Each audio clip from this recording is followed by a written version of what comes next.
ओम श्री गुरु सत्ताई नमः। गुरुदेव माता जी को हृदय में साक्षी रखते हुए आज का स्वाध्याय शुरू करते हैं, जिसमें हम पुस्तक पढ़ रहे हैं सपने झूठे भी सच्चे भी। इस पुस्तक के लेखक पंडित श्री राम शर्मा आचार्य जी हैं। आज डे 53। इस पुस्तक में गुरुदेव ने स्वप्न से जुड़ी हुई बहुत सारी बातों के बारे में समझाया है, बताया है, विस्तार पूर्वक चीजों का उल्लेख किया है और यह स्वप्न हमारे जीवन में कितने विभिन्न तरीकों से प्रभाव डाल सकते हैं।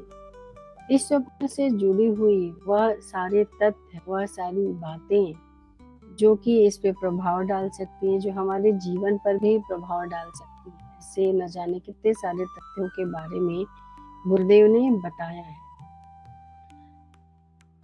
आज का स्वाध्याय करने से पूर्व माँ भारती के चरणों में नमन वंदन करते हुए आज का स्वाध्याय करेंगे। माँ भारती से प्रार्थना, माँ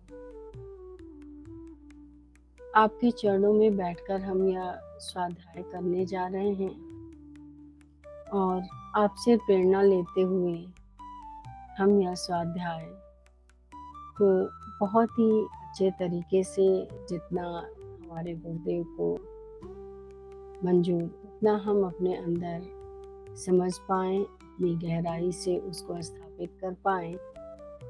इसी भाव से आज का स्वाध्याय शुरू करते हैं।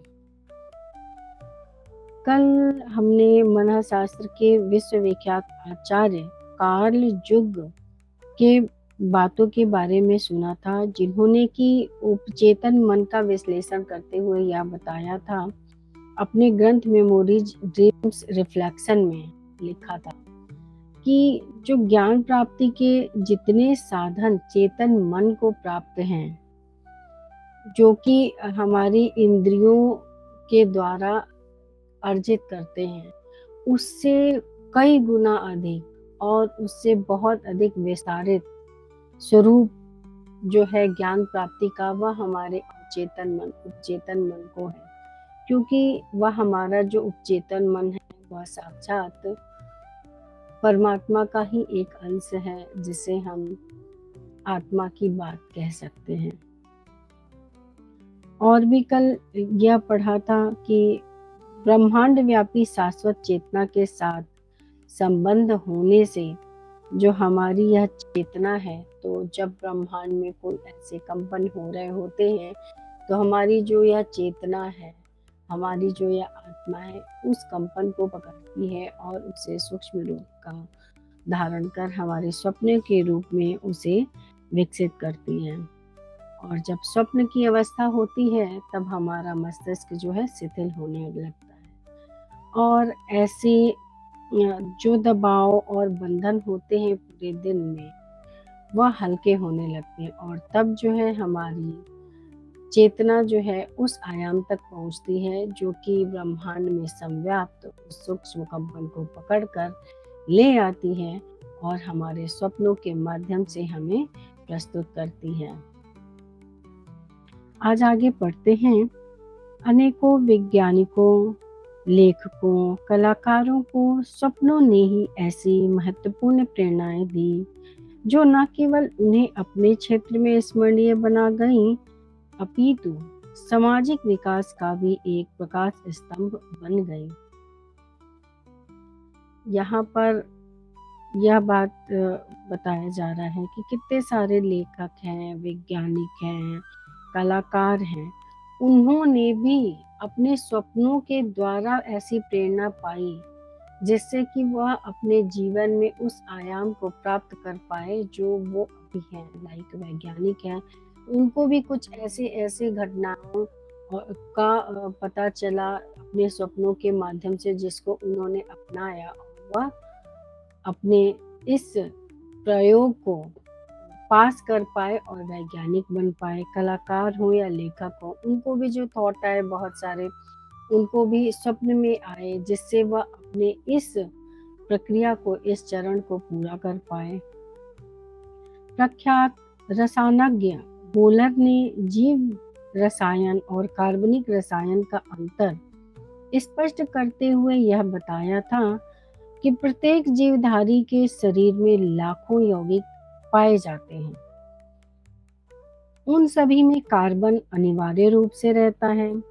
यही नहीं, सभी जीवित कोष कार्बन के गुणों पर भी आधारित रहते हैं।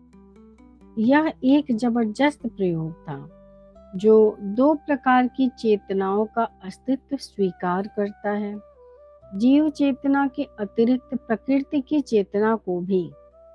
भारतीय शास्त्रों में ऐसे ही आत्मा और मन के लिए भी कहा गया है कि मन आत्मा जैसे गुणों वाला होकर भी उसी प्रकार का स्थूल किंतु आत्मा से संबंध है जैसे कार्बन की प्रत्येक जीव चेतना में उपस्थिति। जैसे हमारे जीव चेतना में कार्बन की उपस्थिति 100% अनिवार्य है, हर जगह पे है वह उपलब्ध, उसी तरीके से जो हमारी चेतना है उसमें परमात्म चेतना की अनिवार्यता 100% निश्चित है। यह ज्ञात हो जाने के बाद कि कार्बनिक रसायन विज्ञान का एक स्वतंत्र क्षेत्र ही बन गया, किंतु कार्बन परमाणुओं की रचना और उसके वलय का रहस्य वैज्ञानिक तब तक भी न जान पाए थे जब तक कि उसके 7 लाख से अधिक कार्बन यौगिक ढूंढ लिए गए थे।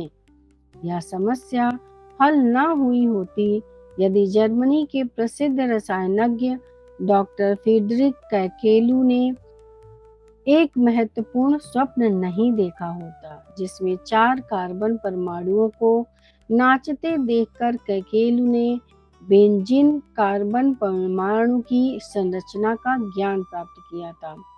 मतलब कि यहाँ पे जो फ्रेडरिक कैकेलू हैं, इन्होंने भी अपने स्वप्न में देखा था कि किस तरीके से 4 कार्बन परमाणु जो है नाच रहे हैं, और तभी इन्होंने बेंजीन कार्बन परमाणु की संरचना को प्राप्त किया था। इस तरीके से स्वप्न का योगदान मनुष्य ने महत्वपूर्ण समस्याओं के सुलझाने तक में पाया, और यह सिद्ध हो गया कि स्वप्न का संबंध मनुष्य जीवन से उतना ही नहीं है जितना हमारी स्थूल बुद्धि उसे जानती है, या जितना हम मानव की स्थूल व्याख्या करने से जान पाते हैं। यहाँ पर भी ये बात बताई गई है कि स्वप्न का जो है संबंध जो है हमारे जीवन के केवल उसी पहलू से नहीं है जितनी जानकारी हमारे अंदर है, वह उससे बियॉन्ड जाके, उससे परे जाके, जैसे परमात्मा को हम जितना अधिक समझते चले जाएंगे उतना ही कम मालूम पड़ेगा। एक आयाम पूरा होता है, दूसरा आयाम खुलकर चला आता है सामने। वैसे ही अगर हमारी चेतना उस परमात्मा चेतना का अंश है तो हम जितना जानते हैं उससे कई गुना अधिक जानने के लिए अभी बाकी है। अमेरिका के औषध शास्त्रज्ञ डॉक्टर अट्टू लोबी ने जिन आविष्कारों के आधार पर नोबेल पुस्तक जीता, उसकी मूल प्रेरणा उन्हें स्वप्नों में ही मिली थी। शारीरिक तंतुओं, स्नायुओं और कोशिकाओं पर वे कुछ शोध कर रहे थे, पर ऐसे आधार नहीं मिल रहे थे जिनके सहारे किसी निष्कर्ष पर पहुंचा जा सके। ईस्टर की पहली रात को सपने में उन्हें आवश्यक सूत्र हाथ लगे, जिन्हें उन्होंने आंख खोलते ही नोट कर लिया। एक दिन दोपहर को भी इसकी खोज के संबंध में ऐसा सपना दिखा जिसमें वे कुछ प्रयोग कर रहे थे, उसे भी उन्होंने नोट कर लिया। यद्यपि आरंभ में वे नोट अटपटे लगे, और अंततः वे उसी आधार पर अपने प्रयोगों में सफलता प्राप्त करने में समर्थ हुए। यहाँ पर भी इस बात को बहुत अच्छे से प्रमाणित किया गया कि उन्होंने जो भी वह खोज कर रहे थे जिसके लिए उनको नोबेल पुरस्कार भी मिला, उसकी भी जानकारी जो है बार-बार उनके स्वप्नों में आती थी, वो बस नोट करते हुए चलते थे। उसका उनको कोई कनेक्शन नहीं समझ में आता था, लेकिन जब वह इस शोध कार्य में आगे, आगे, आगे बढ़ते चले गए, तो सारी कड़ियाँ जुड़ती हुई चली गईं और जिससे उन्होंने उस शोध को पूर्ण किया और उन्हें नोबेल पुरस्कार भी मिला इसके लिए। आज के लिए इतना ही, अगला अध्याय कल पढ़ते हैं। गुरुदेव माता जी के चरणों में समर्पित अर्पित करते हुए ओम भूर्भुवः स्वः तत्सवितुर्वरेण्यं भर्गो देवस्य धीमहि धियो यो न प्रचोदयात्। सभी को बहुत सारा प्रेम और दुलार। गुरुदेव माता